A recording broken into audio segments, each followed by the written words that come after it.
स्वागत करती हूँ आपका PG YouTube channel GK special class में आपका। तो विद्यार्थियों, भारत का इतिहास पढ़ रहे हैं हम पढ़ रहे हैं भारत का इतिहास। एक हमारे चल रहे थे राजस्थान के न्यू जिले में अशोक जी ने 3 जिले और बना दी, इसलिए मैंने 2 जिले हमारे बचे थे वहीं रोक दिया। तो विद्यार्थियों, एक सब्जेक्ट में और शुरू कर दूंगी कल, आपके कौन सी करनी है वो आप कमेंट्स कर देना। एक सब्जेक्ट में और शुरू कर दूंगी आपके। और अभी हम पढ़ रहे हैं भारत के इतिहास में हमारे सिंधु घाटी सभ्यता की। हमारे सिंधु घाटी की सारी सभ्यता होगी। फिर हमने विशेषता की थी। विशेषता पढ़ने के बाद बहुत विशेषता लिखे, मैंने आपको लमसम 50 विशेषता लिखा दी, उससे बाहर एक भी पर्सन नहीं जाएगा। अब हम ऐसे देखो, आपको पता है बड़ी बड़ी संस्था में कहीं भी देख लो कोचिंग में आपको सिर्फ वो ही पढ़ाएंगे सिंधु घाटी सभ्यता, यानी उनकी सभ्यता। लेकिन मैं उनका निचोड़ निकाल के आपको और दे रही हूँ ताकि आपके एक भी पर्सन गलत ना हो। अब हम पढ़ रहे हैं सिंधु घाटी सभ्यता की प्रमुख मोहर है। प्रमुख मोहर कौन कौन सी है, कैसी है वो पढ़ रहे हैं। तो पहले हम यहाँ से देख रहे हैं, सिंधु घाटी सभ्यता में मोहर का प्रयोग व्यापार में अपनी पहचान बताने के लिए होता था। सिंधु घाटी सभ्यता के लोग मोहर का प्रयोग क्यों करते थे? व्यापार में अपनी पहचान बताने के लिए मोहर का प्रयोग करते थे, यानी ये मोहर इसकी है, ये मोहर इसकी है। फिर सिंधु घाटी सभ्यता में अधिकांश मोहर शैल खड़ी की बनाई जाती थी, लेकिन कुछ मोहरें धातु की भी होती थी। अधिकांश मोहरें शैल खड़ी की होती थी विद्यार्थियों, लेकिन कुछ मोहरें ऐसी थी जो धातु की भी होती थी। फिर इन मोहरों पर पशु पक्षियों के चित्र थे विद्यार्थियों। सिंधु घाटी सभ्यता की अधिकांश मोहरों पर पशु पक्षियों के चित्र अंकित थी, मोहरें थी। फिर मोहरों पर सर्वाधिक चित्रण एक श्रृंगी बैल का था। मोहरों पर, यानी सिंधु घाटी सभ्यता के मोहरों पर सर्वाधिक चित्र किनका था? एक श्रृंगी बैल, यानी मोहरों पर सर्वाधिक चित्रण एक श्रृंगी बैल का था। लेकिन नोट्स की बात है, या मैंने लिखा नहीं, बोल रही हूँ, नोट्स की बात है, सिंधु घाटी सभ्यता का सबसे प्रिय कौन सा पशु था? तो वो था कुबड़ वाला बैल। एक बैल था जो बीच में से कुबड़ वाला बैल उनके प्रिय पशु था। फिर सिंधु घाटी सभ्यता में अधिकांश मोहरें वर्गाकार आकृति की थी, लेकिन कुछ मोहरें आयताकार, वर्गाकार व बेलनाकार भी प्राप्त हुई है। अधिकांश वर्गाकार आकृति की थी विद्यार्थियों सिंधु घाटी सभ्यता की मोहर, लेकिन कुछ मोहरें आयताकार, वर्गाकार व बेलनाकार भी प्राप्त हुई है। फिर सिंधु घाटी सभ्यता में सर्वाधिक मोहरें मोहनजोदड़ो से प्राप्त हुई। सिंधु घाटी सभ्यता में सर्वाधिक मोहरें कहां से प्राप्त हुई? मोहनजोदड़ो से। फिर सिंधु घाटी सभ्यता में सर्वाधिक लेख युक्त मोहरें हड़प्पा से प्राप्त हुई। लेख युक्त यानी लिखी गई मोहरें, कुछ लिखा हुआ मोहरें कहां से प्राप्त हुई? हड़प्पा से प्राप्त हुई। तो विद्यार्थियों, इसका स्क्रीनशॉट लो, फिर हम आगे चल रहे हैं। मैं बोल रही हूँ, आप लिख लो। पहले ये सिंधु घाटी सभ्यता में मोहर का प्रयोग व्यापार में अपनी पहचान बताने के लिए होता था। फिर सिंधु घाटी सभ्यता में अधिकांश मोहर शैल खड़ी से बनाई जाती थी, लेकिन कुछ मोहरें धातु से निर्मित थी। 3 नंबर है, इन मोहरों पर पशु पक्षियों के चित्र अंकित है। 4 नंबर है, मोहरों पर सर्वाधिक चित्रण एक श्रृंगी बैल का पाया जाता था।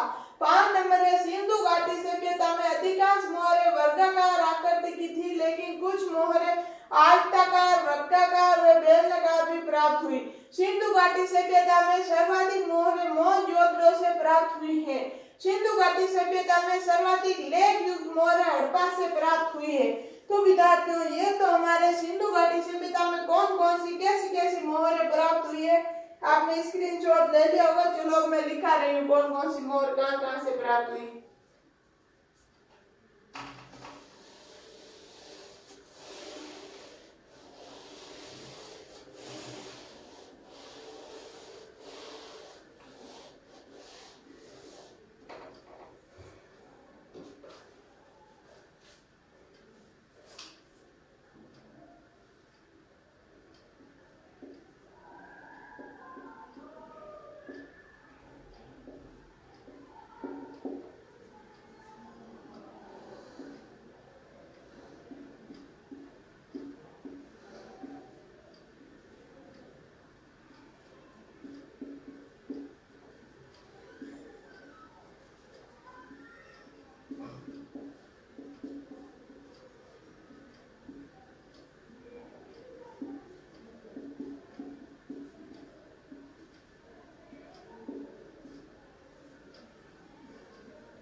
भी।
तो विद्यार्थियों कहां से मोहर प्राप्त हुई है? हड़प्पा से। हड़प्पा से कौन सी हुई है? मातृदेवी के गर्भ से निकलते हुए पौधे वाली, आपको मैंने पढ़ाई थी पीछे। तो मातृदेवी के गर्भ से पौधों को बताया गया हड़प्पा से प्राप्त हुई है। चुंद उदड़ों से कौन सी हुई है? एक तो दर्जा लिए हुए 7 स्त्रियों की, ऐसे दर्जा लिए हुए 7 स्त्रियों की मोहर प्राप्त हुई। एक सांप पे झपटते हुए मोर की, आगे सांप है ऐसे बताया गया, पीछे उस पे मोर झपट रहा है, ऐसी मोहर प्राप्त हुई है। फिर कालीबंगा से व्याघ्र, तो मैंने आपको ये बात बताई थी, एक किसान था, वो खेत जा रहा था, उसके साथ में एक बैल था, ऊंट था, एक व्याघ्र उन पे झपट मारा, वो खुद किसान उनके सामने जब ऐसे दहाड़ा तो भूकंप आ गया। वो सारी मैंने आपको विशेषता लिखी थी, क्या क्या मिला, तो वही है व्याघ्र यानी बाघ का चित्र अंकित मोहर मिली है, और एक मिली है बेलनाकार मोहर। तो विद्यार्थियों ये यहाँ से ऐसी मोहर प्राप्त हुई है, स्क्रीनशॉट ले लो। हड़प्पा से मातृदेवी के गर्भ से पौधे को निकलते हुए बताई गई मोहर मिली है। चुंद उदड़ों से दवजे के लिए 7 स्त्रियां चित्रांकित मोहर मिली है, और एक मिली है सांप पे झपटते हुए मोहर का चित्र अंकित मोहर मिली है। फिर कालीबंगा से व्याघ्र बाघ का चित्र अंकित मोहर मिली है, बेलनाकार मोहर मिली है। तो विद्यार्थियों आपने स्क्रीनशॉट ले लिया होगा, चलो आगे चलते हैं।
तो विद्यार्थियों मोहनजोदड़ो से कौन कौन सी मोहर सबसे ज्यादा मोहर कहाँ से मिली है? मोहनजोदड़ो से मिली है विद्यार्थियों। कौन कौन सी मिली है? दाढ़ी युक्त व्यक्ति वाली मोहर कौन सी मिली है? एक तो दाढ़ी युक्त व्यक्ति वाली मोहर मिली है। ढोल बजाते हुए व्यक्ति वाली मोहर मिली है। मातृ देवी के सिर पर पंख फैलाकर बैठे पक्षी का चित्र अंकित मोहर, मातृ देवी के सिर पे पंख फैला के बैठे पक्षी वाली मोहर मिली है। जुड़वा पशुओं के सिर पे पीपल के पत्ते का चित्र अंकित मोहर मिली है। वृक्ष की 2 डालियों के बीच अंकित देवत्व वाली मोहर मिली है। तो विद्यार्थियों इसका स्क्रीनशॉट लो, आगे और लिखा रही हूँ, इसमें और भी मिली है। दाढ़ी युक्त व्यक्ति की मोहर मिली है। ढोल बजाते हुए व्यक्ति की मोहर मिली है। मातृ देवी के सिर पर पंख फैलाकर बैठे पक्षी का चित्र अंकित मोहर मिली है। जुड़वा पशुओं के सिर पर पीपल के पत्ते का चित्र अंकित मोहर मिली है। वृक्ष की 2 डालियों के बीच अंकित देवता वाली मोहर मिली है।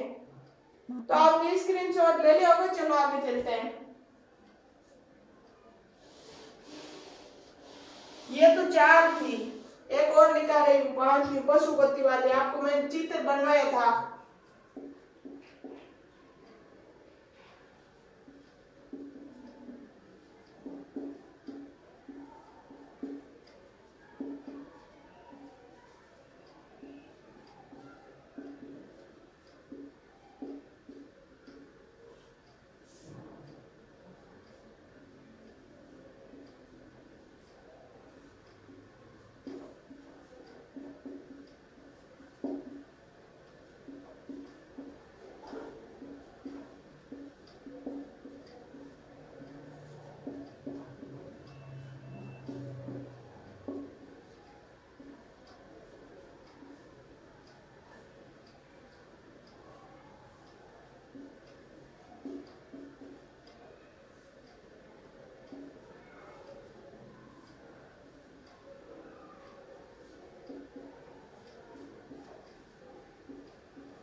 तो विद्यार्थियों मोहनजोदड़ो से पांचवी एक और मिली है। कौन सी मिली है? पशुपति शिव की मोहर। कौन सी मिली है? पशुपति शिव की मोहर मिली है। प्रमुख चित्र है 3 सींग वाला शिव जी, जिनके 3 सींग है, सिर पे 3 ऐसे सींग वाले शिव जी की मोहर कहाँ से मिली है? मोहनजोदड़ो से। दाएं तरफ हाथी और व्याघ्र, बाएं तरफ गेंडा व भैंसा, नीचे दो मृग है। विशेषता क्या है इसकी? जॉन मार्शल ने पशुपति शिव को आद्य या आदि शिव की संज्ञा दी है। तो इसका आप स्क्रीनशॉट लो, फिर आगे चल रहे हैं। इसमें समझना कुछ नहीं है। मोहनजोदड़ो पशुपति शिव की मोहर है।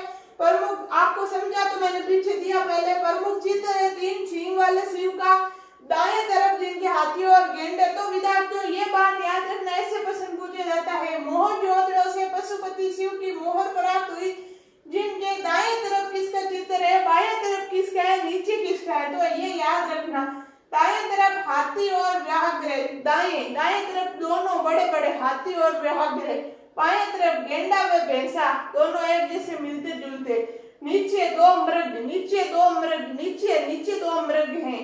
फिर विशेषता क्या है, आपको नीचे दिख रही है, नहीं दिख रही है। जॉन मार्शल ने पशुपति शिव को आद्य या आदि शिव की संज्ञा दी है, ये इसकी विशेषता है। तो विद्यार्थियों आपने स्क्रीनशॉट ले लिया होगा। चलो आगे चलते हैं।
तो विद्यार्थियों 5 नंबर है लोथल। लोथल से कौन कौन सी मोहर मिली है?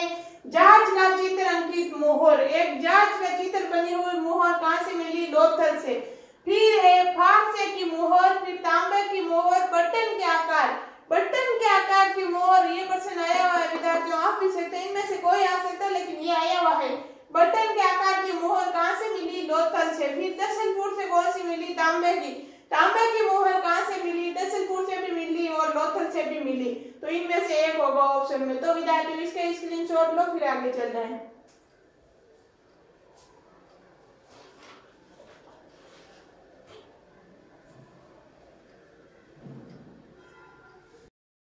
तो विद्यार्थियों आपने स्क्रीनशॉट ले लिया होगा। अब हम आगे बढ़ रहे हैं। सिंधु घाटी सभ्यता या हड़प्पा, या आप ऐसे लिख लेना, मैंने तो पहले हेडिंग थी तो मैंने पीछे लिखा, आगे लिख लेना। हड़प्पा या सिंधु घाटी सभ्यता का उद्गम या विकास। उद्गम या विकास किस किसने किया? द्रविड़ द्वारा, राकलदास बनर्जी। आर्यों ने रामचंद्र व लक्ष्मण स्वरूप। मेसोपोटामिया लोगों द्वारा मार्टिमर वेहिलर, गार्डन चाइल्ड, स्टुगर्ट पिंगर, डीडी कोसुम्बी। फिर एक नोट्स लिखा है मैंने नीचे, बीचेस ओलंचिन फेयर सर्विस व रोमिला थापर के अनुसार ईरान व बलूचिस्तान की ग्रामीण संस्कृतियों के लोगों ने विकसित होकर सिंधु घाटी सभ्यता जैसी नगरीय सभ्यता को जन्म दिया। तो विद्यार्थियों इसमें समझने वाला कोई है नहीं, आप इसका स्क्रीनशॉट लो, फिर हम आगे लिख रहे हैं। मैं बोल रही हूँ, आप ये तो आपको ये तो दिख ही रहा है कि द्रविड़ द्वारा, राकलदास बनर्जी। आर्यों ने रामचंद्र व लक्ष्मण स्वरूप। मेसोपोटामिया के लोगों द्वारा मार्टिमर वेहिलर, गार्डन चाइल्ड्स, स्टुगर्ट पिंगर, डीडी, ये डीडी है नीचे, इसी के आगे डीडी कोसंबी। फिर है नोट्स लिखाया मैंने, बीचेस, चेक ऊपर महत्तर, बीचेस ओलंचिन फेयर सर्विस व रोमिला थापर के अनुसार ईरान व बलूचिस्तान की ग्रामीण संस्कृतियों के लोगों ने विकसित होकर सिंधु घाटी सभ्यता जैसी नगरीय सभ्यता को जन्म दिया। ले लिया होगा। चलो आगे चलते हैं। सिंधु घाटी सभ्यता व हड़प्पा का उद्गम या विकास।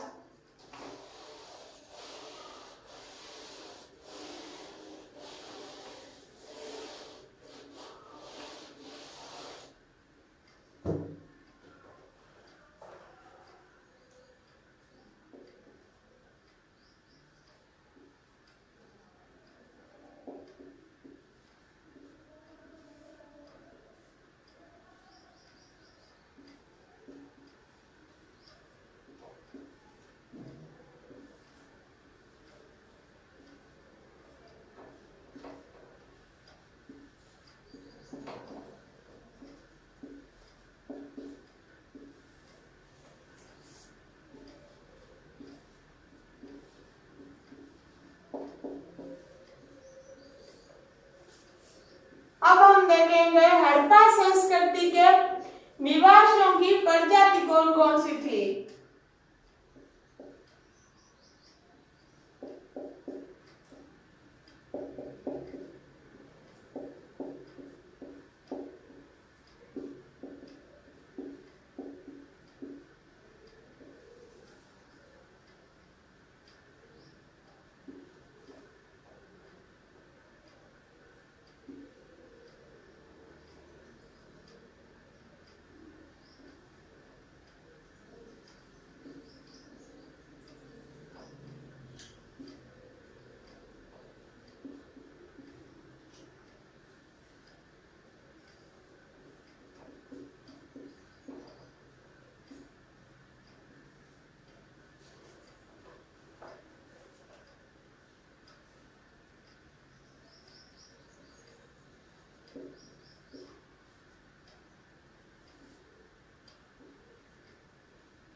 तो विद्यार्थियों अब देखो हड़प्पा संस्कृति के निवासियों की प्रजाति।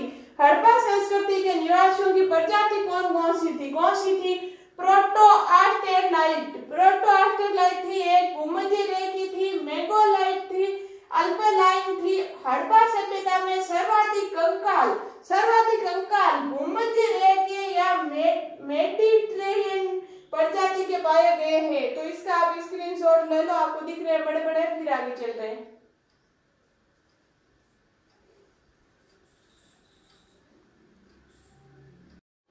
तो विद्यार्थियों आगे आप देखो क्या है हड़प्पा सभ्यता का प्रशासन। हड़प्पा सभ्यता का प्रशासन कैसा था? प्रशासनिक कार्य कैसा था? कौन चलाता प्रशासन? आपको ये ऊपर हेडिंग नहीं दिख रही है शायद। हड़प्पा सभ्यता का प्रशासन हेडिंग है। फिर सिंधु घाटी सभ्यता में प्रशासन का कोई एक मुख्य केंद्र बिंदु नहीं था। सिंधु घाटी सभ्यता में कोई एक मुख्य केंद्र बिंदु नहीं था जो प्रशासन चला सकता है, जिसका प्रमाण इस सभ्यता के स्थल के अनेक स्थानों से मिले दुर्ग हैं। अनेक स्थानों से मिले दुर्ग के अनुसार कोई मुख्य केंद्र बिंदु नहीं था। फिर सिंधु घाटी सभ्यता में प्रशासनिक व्यवस्था के बारे में अलग अलग विद्वानों का अलग अलग मत है, जो कि निम्न है। सिंधु घाटी सभ्यता में प्रशासनिक व्यवस्था के बारे में अलग अलग विद्वानों का अलग अलग मत है, जो निम्नलिखित है। कौन सा है?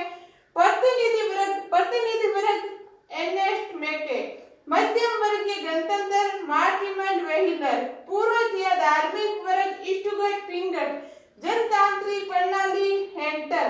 निष्कर्ष कहा जा सकता है, नीचे वाली लाइन आपको दिख रही है। निष्कर्ष कहा जा सकता है कि सिंधु घाटी सभ्यता का प्रशासन पुरोहित वर्ग धार्मिक वर्ग के लोगों द्वारा चलाया जाता था। यानी निष्कर्ष यह निकलता है कि सिंधु घाटी सभ्यता का प्रशासनिक कार्य पुरोहित वर्ग या धार्मिक, यानी आज के टाइम में ब्राह्मण मान लो, मतलब ऐसे मान लो ब्राह्मण जैसे पुरोहित वर्ग या धार्मिक वर्ग के लोग चलाते थे। तो विद्यार्थियों इसका स्क्रीनशॉट ले लो, आप मैं बोल रही हूँ आप लिख लो। हड़प्पा सभ्यता का प्रशासन। सिंधु घाटी सभ्यता में प्रशासन का कोई एक मुख्य केंद्र बिंदु नहीं था, जिसका प्रमाण इस सभ्यता स्थल के अनेक स्थानों से मिले दुर्ग है। फिर सिंधु घाटी सभ्यता में प्रशासनिक व्यवस्था के बारे में अलग अलग विद्वानों के अलग अलग मत हैं, जो कि निम्नलिखित हैं। प्रतिनिधि वर्ग एर्नेस्ट मैके, मध्यम वर्गीय गणतंत्र मार्टिन वेहिलर, पूर्वतीय धार्मिक वर्ग स्टुअर्ट पिंगट, जनतांत्रिक प्रणाली हेंटर के अनुसार। फिर नीचे है निष्कर्ष निकलता है। निष्कर्ष कहा जा सकता है कि सिंधु घाटी सभ्यता का प्रशासन पुरोहित वर्ग, धार्मिक वर्ग लोगों द्वारा चलाया जाता था। तो विद्यार्थियों आज के लिए इतना ही, बाकी पढ़ेंगे हम अगली क्लास में। जब तक के लिए आप स्वस्थ रहो, मस्त रहो, पढ़ते रहो। और अगर आपको मेरी क्लास अच्छी लगती है तो ज्यादा से ज्यादा शेयर करना, लाइक करना और सब्सक्राइब करना। धन्यवाद।